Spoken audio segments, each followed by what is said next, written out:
What's going on, world? And welcome to Clearing the Wreckage Podcast. It's the voice and your host, Kareem A.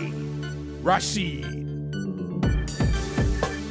And once again, I don't know what you got going on. You could be getting on the toilet, or you could be getting off the toilet. Hell, for all I know, you could be wiping your tushy. But I know that I'm ready, and so I hope that you're ready to clear the wreckage. Yes, indeed. What's up with you today, my peeps, my fellow wreckage clearers? We're going to hop right into it. Last week, we talked about pain, trauma, loss, all of that, and how that brings about intentional growth. Today, we're going to talk about something that comes from that and stems from that, and that is something that is built called brilliance. Yes, becoming brilliant through life experiences. So today, we are unpacking a concept that completely will change the way that you look at your daily life and your experiences that occur. How to become brilliant by learning from your experiences. And I know, as soon as I said the word brilliant, you thought about somebody with a high IQ. You might have thought about Albert Einstein. You might have thought about somebody with a PhD. I don't know. You might have even thought about your favorite author. I don't know. But let's go ahead and challenge that idea right off the bat. Actual, practical, real-world brilliance is what I'm talking about, okay? And that is not born, that is built. Yes. And the raw material, my friends, nope, not a textbook. Nope, not the education system's curriculum. No. It's your everyday, messy, sometimes uncomfortable, sometimes traumatic experiences. Think about it. The smartest people that you know, not just book smart, we're talking about life smart. We're talking about street smarts here. We're talking about street smarts, boy. We're talking about those people that know exactly how to handle a crisis. We're talking about those people that you just see that, man, they can just navigate through life. We're talking about those people that they did not, that can build a successful business. And they did not get there by reading about it. They didn't read a book. They might have read some books, but that is not how they got there. They did not watch a YouTube tutorial and was like, oh, no, I know how to handle this crisis. No. They did not listen to a podcast. No. You know how they did it? They got there because they lived through things, right? They went through hell. That's how they got there, to experience heaven and experience a brilliant mind, to say the least. And obviously, there were some specific things that they did with those moments. And one of the things they did is they started realizing that, man, you know what? None of this stuff is happening to me. None of this stuff is happening to me. It's happening for me. But most people live through life simply existing. Brilliant people, though, they extract value from life. They pull value from their experiences. They pull value from life. So over the next few minutes, we're going to look at why most people fail to learn from their past. I'm going to give you a 3-step kind of framework that I utilized, right? And this is going to help you to clear the wreckage. Today, we're just exploring how to become brilliant by learning through your life experiences. Right now, I personally do not believe that experience is the best teacher. You hear that all the time. Experience is the best teacher. I don't believe that crap. But kind of an oxymoron, right? That I'm sitting up here sharing my experiences with you. But here's the thing. I'm not just sharing my experiences with you. What I'm sharing is what I extracted from those experiences, the value from those experiences. What I'm sharing with you is the brilliance from those experiences. Yes, boy, don't let me start preaching up here to you. Woo! But let's play with it for a little bit. Let's play with it. Let's just say that, experience is the best teacher. Well, that means that every older person than you, I'm talking about 2 months older, 1 month older, a day older, is wiser than you then, because experience is the best teacher. They lived longer than you, so then they know more, right? So we know that that's not the case, and we know that's not true because I can learn from a baby, as I have explored with you before on previous episodes. I learned about myself from a baby. Yes. And I can still learn from a baby. I can look at a deer and learn from it. Doggone it. That's what right? So experience is not the best teacher. Right? But we all know those people, and the reason why it's not because we know people. A prime example would be me, right? That hit the same walls banging their head. And you got people like that in your life right now. Man, you've been trying to help them. You've been trying to steer them along the right path. They just keep banging and banging and banging their head and doing the same thing over and over and over and wonder why they feel stuck. You got those people. That was me, right? That was me. Exactly why I'm sharing all this with you. I want you to clear the wreckage. I want you to grow. I do not want you to bang your head like I did. I want you to extract value from your experiences. Anyway, why does that happen? Why does that happen? Okay, because we see some people, and even us, right? Because since we're talking about us, we do the same thing. We hit the same wall. We bang our heads, make the same mistakes over and over and over again. Now, that happens from automaticity. That's a psychological phenomenon. And what that means is that's when we do things over and over and over and over again. Our brains want to save energy, and we go on autopilot. We react the same way to our bosses, react the same way to our partners, our spouses, our stressors. We're using the same exact emotional scripts that we wrote ourselves years ago. So basically, we are living, but we aren't learning. We're simply existing. Automaticity, right? And this is also found to be accurate with our thoughts. There's a psychological phenomenon that is called automatic thoughts, which my therapist shared with me because I did not know. I was like, a lot of these thoughts are on repeat. Why? She said, because you have automatic thoughts. And so those are two phenomenons I just wanted to share with you. So think about that. Don't think too hard. Just kidding. Anyway, do we learn? Do we learn from experience or reflection? Philosopher and educator John Dewey, he put it perfectly. He wrote, "We do not learn from experiences, but rather we learn from reflecting on experiences." Think about that. Without reflection, life is just a series of random events happening to you. It's noise, it's chaotic, but when you add reflection, you turn that chaos into data. You turn it into data. Brilliant people do not look at life as a series of things that are happening to them. They look at life as a series of experiments happening for them. Woo, boy, you might want to write that down. I'm going to repeat it for you. Brilliant people do not look at life as a series of things happening to them. Rather, they look at life as a series of experiments happening for them. That's how I began to look at my divorce. I began to look at that marriage. I began to look at it and go, oh, my goodness, this was an experiment for me. This was for the betterment of me and not the detriment of me. Woo! Boy, don't let me start preaching up here to you today. Just about everything that happens to you, if you're brilliant enough to see it, if you're brilliant enough to take the time to look inside, then you may even see that, man, this is happening for me, not to me. Woo, boy. I'll give you an example. When a scientist runs an experiment,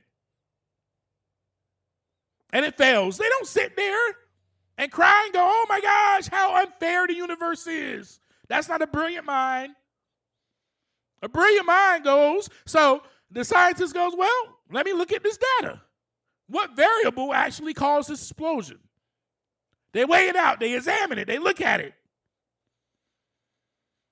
And that's what we got to start doing with our daily lives, and that's what I was doing after my divorce. I started weighing things out. I had to look at things.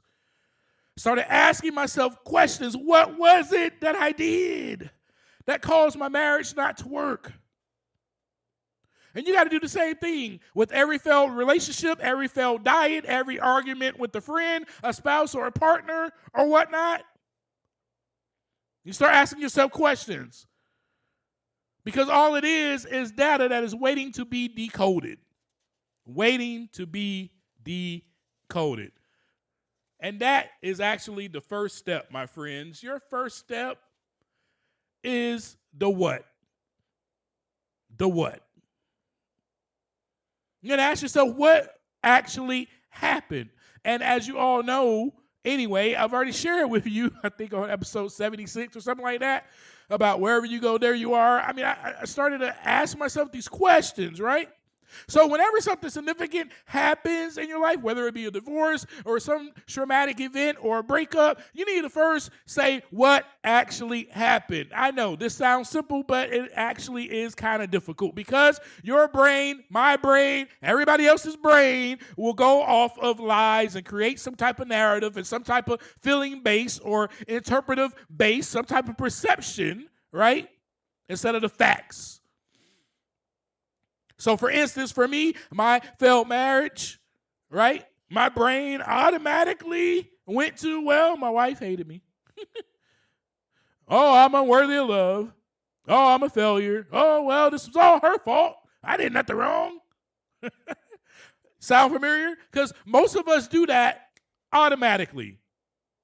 Most of us, any argument that happens between you and your spouse or your partner, automatically you go, I didn't do anything. But obviously you did something because they wouldn't be arguing with you behind and you ain't do nothing. But anyway, in this process, we got to go with the facts, not the feelings. We got to get to the facts. So you got to be a detective. You got to get rid of the emotions. You got to stick to the cold, hard reality. What happened? For me, it was, man, this is what happened. I got married, and I got married before I was ready. Simple as that. And you know what else happened? I got married to someone in which I did not give any time to come back out into society and live a little on her own. I married her the day after she got out of that facility. Wow. And then I got to start asking, well, what was the exact outcome? Well, we know that in a divorce. So once you have those facts, then you can move to step 2. So what? So what is step 2? So what were the consequences? Well, for me, it's lasting trauma from that marriage. More importantly, this is where you look at your own blind spots. For instance, with me, it was, what is my role? Or what was my role, I should say. What was the role that I played? What part did I play in all of this? Okay, now, so what does this teach me about my values, my triggers, or even my strengths? What does this teach me? This step is where the raw data turns into genuine insight. So basically, right here, you're going to begin to connect the dots from your actions and your outcomes. Let's move on. Step 3 is now what? This is where brilliance is solidified, my friends. Because if you skip this step, the first 2 steps were completely useless. You need to ask yourself, now what am I going to do differently next time? Clearing the wreckage is not about feeling smart. Okay? Look at me. I'm clearing the wreckage. It's not about that. It's not about me getting on here. Oh, look at me. It's not about none of that. Self-improvement is about not looking, smart. It's about changing your doggone behavior. It's about transformation. That's what it's about. It's about growth. It's about growing up and learning to become a better version of yourself today than you were yesterday. Yes. And it's also, if my behavior doesn't change, I haven't learned anything. I have not learned nothing. If my behavior hasn't changed, if my actions are not altered in the future, I ain't learned nothing. So the now what phase needs to be incredibly specific. Don't just say next time I won't get married. That's too vague. Or an example for you will be, well, next time I'll be patient. That's too vague. Say something like, well, next time, if my partner brings up this triggering topic, take a deep breath and ask yourself a clarifying question. That's what you'll say. You say, I will take a deep breath and I'll ask myself a clarifying question. I will ask myself, so, what does this mean? Why am I being triggered so much by this topic? All right, so you have your steps. I mean, for me in that, I'll give an example. For me,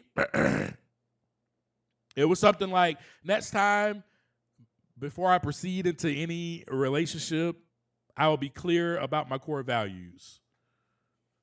You know? And so after that, it is time to reflect. Because you got to put all these steps together, and you got to, collect the data, and you got to mash it all together so that you can actually learn and become brilliant. And that is reflect, right? So one way that I reflect is you can do a weekly review. Block out 15, 20 minutes, whatever, at the end of the week. Sunday, whatever day you want to do it. It could be Saturday. Just do it once a week. Open up a notebook, open up a journal, scan through your week, pick out a major win, pick out a major frustration, and run that framework through it. What, so what, and now what? Use that method. When you do this consistently, you might start to see some patterns. I know for me, when I was doing it, I started to see, well, here's the thing, Kareem. When you do not roll off the bed onto your knees first thing in the morning, and you hop up and you go brush your teeth and you get your coffee and you run out of the door, by afternoon time, you are a mess. You are angry and you are pissed off at the world. So there's something so do that so you can see what day is it, I forgot to do my morning routine on Tuesday, so Wednesday I was hot-tempered. Do that. So also the next thing to do is a post-game analysis. Every elite athlete does this. You want to be brilliant? You want to be, at the top of your game? You got to watch the film. You got to see your own mistakes. How you missed that tackle. Or how your arm was in the wrong place when you went to take that shot. Or how the pitcher actually, you thought they were throwing a curveball, but they actually threw a slider and whatever. You got to look at the tape. And finally, start learning from other people's experiences. Mentors, other people around you, start learning from their experience. Ask them questions. Learn from other people. And learn from me. That's how I want you to go through what the heck I'm going through. So your challenge for this week is really simple. Pick one experience and take 5 minutes. 5 minutes. Sit down, journal, write it out. What? So what? Now what? Ask yourself those questions. See what insights are hiding right underneath the surface. Start taking accountability for your own actions. What role did I play? What actually happened? So what role did I play? And what am I going to do next time? Now what am I going to do next time, I should say. And then, my friends, this is how you become brilliant. You step out of autopilot, then you look at the data, and you become brilliant. Yes. And I'm going to leave you with this, because this is something I wrote while I was doing my reflecting, my reviewing, and I was becoming brilliant. So I simply titled it Brilliant. Here we go. It ain't no sweat off my brows, sitting here thinking somehow I'm going to make it through the pain and the strife, dealing with the feeling of loss. What did I gain in this life? Picture the frame, the vision, my sight. Look ahead, not to the left or right. Keep my feet steady, because any slight push or shove might throw me off of this cliff. And I'm afraid of heights, but still with might, I stand tall, full of resilience. Yeah, this Negro is brilliant. In stillness, I sit still with myself for my health, self-care. I'm aware of my faults and the cost of my choices. Meditate so I can't hear the voices. Let go, evaporate the noises. To the sky they go, through my high and lows. And I know it's only one voice that speaks inside my soul, that believes in me and tells me I'm more precious than diamonds and gold. I must get realigned. I was designed to be whole. And behold, the one who sits on the throne, and realize it's not me, was given a gift that was meant to be honed and perfected. And yes, I'm only blessed with this just to be a testament, but I will not reject this brilliance or be negligent. It's so evident that I know how to use my present tense. I'm gifted to put words in sentence,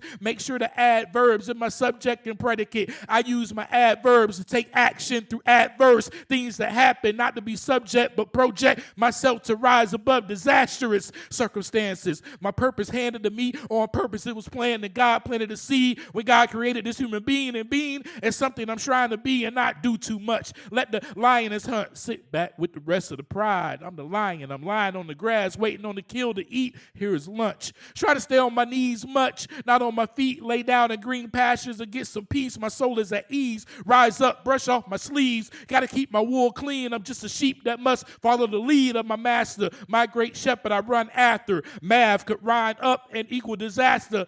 I have everything, and there's nothing to ask for except to help me to practice subtraction and not addition. And stop adding. I know I lack discipline because I'm an addict for everything that's attractive, and I'm not meant to be living in my addiction. Not when I'm equipped with this brilliance, so quick with the distractions. I get distracted quick. Move on. It's not in the past I sit. Exists only in the present. My mind is a weapon filled with bullets that go against me. The trigger keeps pulling, and then I'm hit right in my temple, and maybe he should have shot me and blown off my mental, but that power greater than me has something in store later for me. It's simple. Yes, and you might say I'm feeling myself and my credentials, but really I'm blessed, chosen, elected like presidential. No debate for your campaign. The one who made the fire has lit me up like gas flames. Now I'm lifted. Used to be a victim and sit around and blame, complain. Then my brain is filled with opinions, perceptions, exception. The only thing that makes me brilliant is that I learned some lessons from my experiences, but nothing separates me from human existence.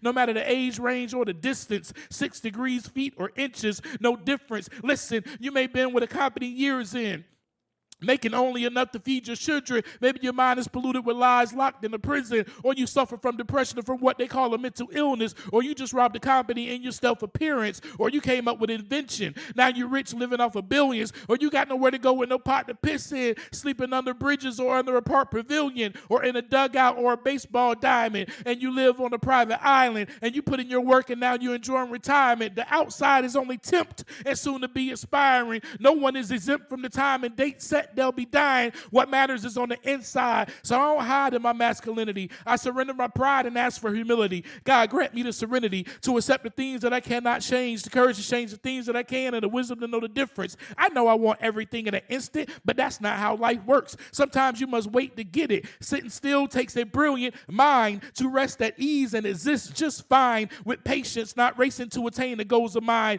Life is a marathon. I must take a break or a breath, then respond. Remain calm when the bomb is detonated. Pause when agitated. See, this is brilliance. To learn about what it is that got you aggravated. Must be something on the inside that disturbs my mind. Am I hungry, angry, lonely, or tired? Or when I'm in halt mode, I must halt cold in my tracks and look back and see what's got me itching and why I want to scratch. Maybe I should move inches back and detach and take a look at myself. And what makes me brilliant is that I learned that I must look at myself. Yes, brilliant, my friends. And that is what makes you brilliant. And that is what becoming brilliant is all about. Looking at ourselves, reflecting, doing this 3-step process, the what, the so what, and the now what, and realizing that our experiences are not happening to us. They are happening for us. It's all just a series of experiments happening for the betterment of us, happening so that we can become the better version of ourselves today than that we were yesterday. So as I always leave you, take some time to look inside so that the wreckage can begin to clear. Until next week, peace, love you.